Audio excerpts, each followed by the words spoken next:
A big part of my journey was recognizing that I had soul loss, partial soul loss, and I Mm, needed to call those parts back.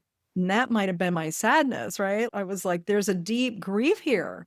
And yes. that's what it was. I needed to get those parts back and Mm. start to really love myself.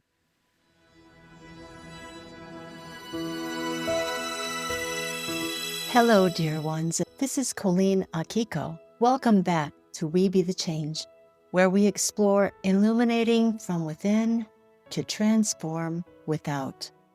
If you've ever longed to feel in love with your soul, to trust yourself again, to reconnect with that wise, whole, untamed part of you that knows, you're going to feel really deeply seen here today. This conversation is one I feel truly honored to share. It's with someone I've known for more than a decade who has walked the mystical path with grounded, soul-centered grace. My guest is Tessa Lynne Alburn. For over 25 years, Tessa has been guiding visionary women back home to their soul, helping them reignite that inner light and embody their feminine power and raise their vibration in service to the greater good. What unfolded in this episode is less of an interview and more of a soulful remembering. So I invite you to let this conversation be a gentle, loving invitation from your soul to be home.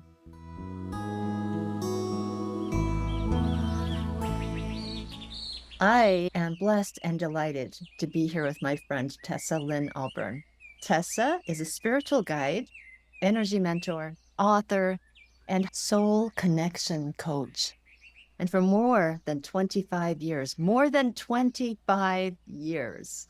she's supported women consultants and entrepreneurs to live an ideal life through a system of reigniting soul, embodying their feminine power, and raising their energy into the highest vibration so they can live authentically while walking the mystical path with practical feet and make a lasting contribution toward the highest good of all. Thank you, Tessa, for being here on We Be the Change. You are very welcome. I'm really honored to be here. Thank you for thinking of me. And I'm sure it's going to be an interesting conversation. It always is. You always surprise me every Mm, time I talk with you, and we've touched base with each other over many years. many years. Yes, that's right. More than a I- decade now. Yes. And you are one of those people in my life who, no matter where I am, you are able to show up and be there with me. And you have Mm. a really wonderful gift that way. And I know it didn't just kind of hop along the path and hop on your shoulder. I know you earned it. It is a gift that you've earned. Thank you. Yes, that's a funny thing because my current coaching practice, every now and then one of my clients will say, but it's so easy for you, or something like that, Mm. right? And Uh, I'm like, I think it's time for a story here because I want you to understand where I began, yes. right? Like I began at the same as you or before then, even. Oh, yeah. And it took many, many years to learn. And we didn't have the internet back then. So we were like reading books, right? And talking to people and going to people's gatherings and trying to find mentorship and healing in Yeah. ways that we could access and also weren't just, charlatans out there. Because I've Yeah, it certainly makes run into sense. those as well. Yeah. How do I make sense of what I'm experiencing? I'm upheaved and unsettled, and yet there's some exhilaration there. And I feel like I want to be in love with my soul. And what's that about? All kinds of. Yes. Way back then, we couldn't find a YouTube. What was YouTube? No, and that's an interesting question you just asked. I think it was a statement in the form of, I want to be in love with my soul.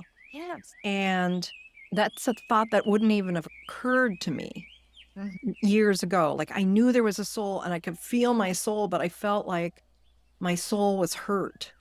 Mhm. My soul was hurting. It was hurt. It was sad. And I had over identified, the hardship of my life with my soul. Mhm. And it took me a long time to get to a place of understanding my soul enough to know that she actually wanted good things for me. And there was nothing wrong with my soul. Yeah. My soul was fine. It was more than fine. I Mm. just wasn't able to connect with my soul in a way that made sense. And there were aspects of my soul that weren't talking with me because they had, in fact, gone to other realms, the non Mhm. ordinary reality we speak of when we're talking about shamanism, Mhm. to protect themselves from chronic situations. Mm. And so that was a big part of my journey, was recognizing that I had soul loss, partial soul loss, and I Mm. needed to call those parts back. And that might have been my sadness, right? Like I was like, there's a deep grief here. And Yes. that's what it was. I needed to get those parts back and Mm. start to really love myself, regardless of all the programmed beliefs Mhm. I had about who I was supposed to be in the world, who I was supposed to be, and how I was supposed to serve and sacrifice myself and suffer. There was a big paradigm around I had done something bad at some point, and therefore God abandoned me and needed me to just pay penance the rest of my Yeah. years. Yeah. Yeah, I better make something really good out of my life because I messed up really bad. really badly. I Yes. know that. I know that story. Uh, Yes. And now you are a soul connection coach. I love yes. that. How do you talk about the soul? Because the soul is so undefinable, and yet we don't want to put it in a box of words or put us in a box of words. So, how can you describe for someone who's just coming into, oh, a soul? Hmm. Hmm. Well, I think most of us go through life and then at a certain point, we're like, there's something more. And not that there's something more in terms of what I can have or buy or all that stuff, the luxury stuff. There's that too. But there's that deeper purpose. People have been asking this since the advent of existence. What is my purpose? Why am I here? Do I exist afterwards? And there are all kinds of faiths and religions that try to quantify it, that try to say, this is the only way, this is the way it works, and therefore you should not ask any more questions. The end. Yeah.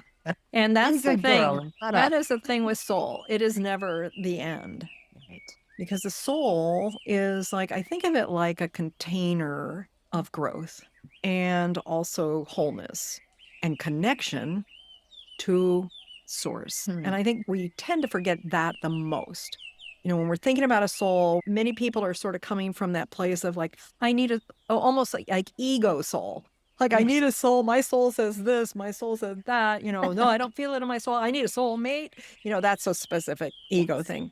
And we think if we have something like a soul mate, then our lives going to completely change and we have come to nirvana and we're special and Mhm. aren't we great?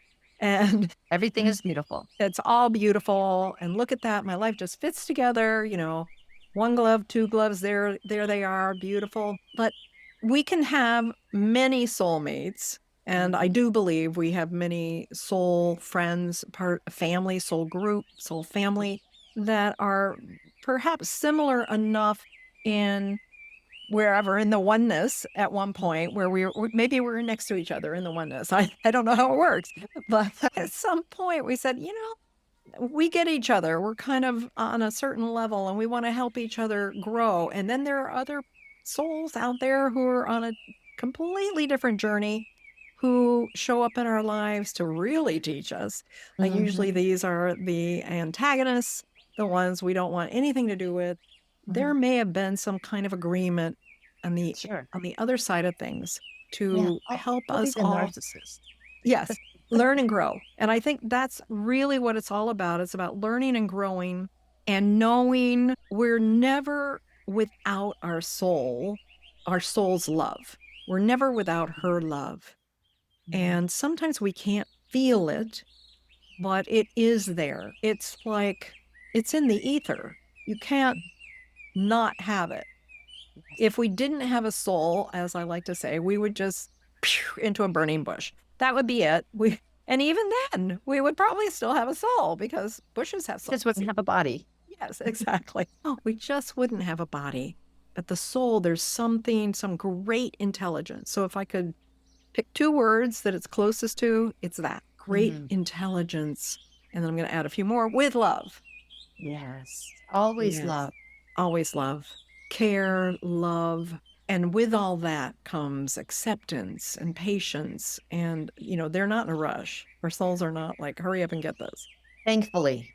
I love what you were talking Yes. about towards the beginning of when we opened up the soul topic about our soul being that part of us that blends and connects with source.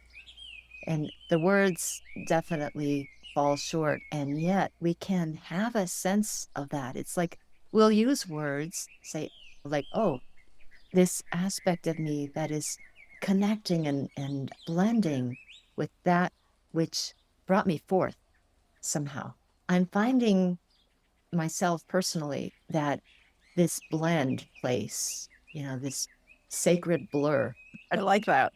I just spoke about that in a group that it almost seems silly to even find words because it's more of a deep coming home sense when we are resting in the love of our soul and our soul is delighting that, oh, you see me. We love each other. We're here. We're together. We're breathing together. I'm breathing you. You're breathing me. This Yes. union, this intimacy that is, I don't know what to call it, coming home. Yes. I think coming home is, I hear those words and I immediately connect. Yeah. I think of Sandra Ingerman, who wrote a book called Welcome Home. Mm, That was about soul retrieval and retrieving parts of the soul that had fragmented soul loss. That's yeah. been a big part of the work that I've done over the years, helping others to retrieve soul parts. Beautiful. There's a, it is, it's like coming home. It's always there for us, but we need to learn to trust it. We need to learn to listen to it and feel it Yeah. because So it how doesn't does a always speak, person, right, in yeah. words like we're expecting. Yes. Yeah. How does a person who is feeling drawn to come into that sacred union with all the parts together, how does a person approach even moving that direction in a way that feels safe and secure and just saturated with peace? Mm, Because, in a sense, I believe that all parts are never totally gone. They're connected and yet not close sometimes. That's how it feels for me. And I remember many years ago, I found a book on soul retrieval and I took it up camping in Idaho and sat by a river and did my work with the book. And it didn't feel like I was doing the work apart. I wasn't separate. I felt like I was helped along in the work. It helps to have a guide. And in that case, the guide was whoever wrote the book. And I know you and I have had sessions way back when, and yes. so helpful. And I guess the sense that we're never separate and alone when we are feeling drawn towards experiencing wholeness. Thank you so much for tuning in with us today. Whether it's feeling your emotions fully or reclaiming soul fragments or just finding safety in your own presence, Tessa reminded us that our soul has always been with us and is always ready to reconnect with us wherever we are. What part of today's conversation spoke to you? I'd love to hear. Reach out, leave a comment or a review, or share this episode with a friend who might need it. Let's keep the fresh, deep dialogue going. You can find all the resources that Tessa mentioned, her Soulful Shiro's Journey tool, info on her sessions, her latest, all linked in the show notes. And you can find some great surprises, including a free Out of Your Head, Into Your Light e-guide and more at songrise.live. That's SONGRISE.LIVE. So until next time, may you trust and enjoy the quiet voice within and know You are already whole. You are already enough. You are already home. Lots of love. We can have many soulmates, and I do believe we have many soul friends, family, soul group, soul family. At some point, we said, we get each other. We're kind of on a certain level, and we want to help each other grow. We're never without our soul's love. We're never without her love. And sometimes we can't feel it, but it is there.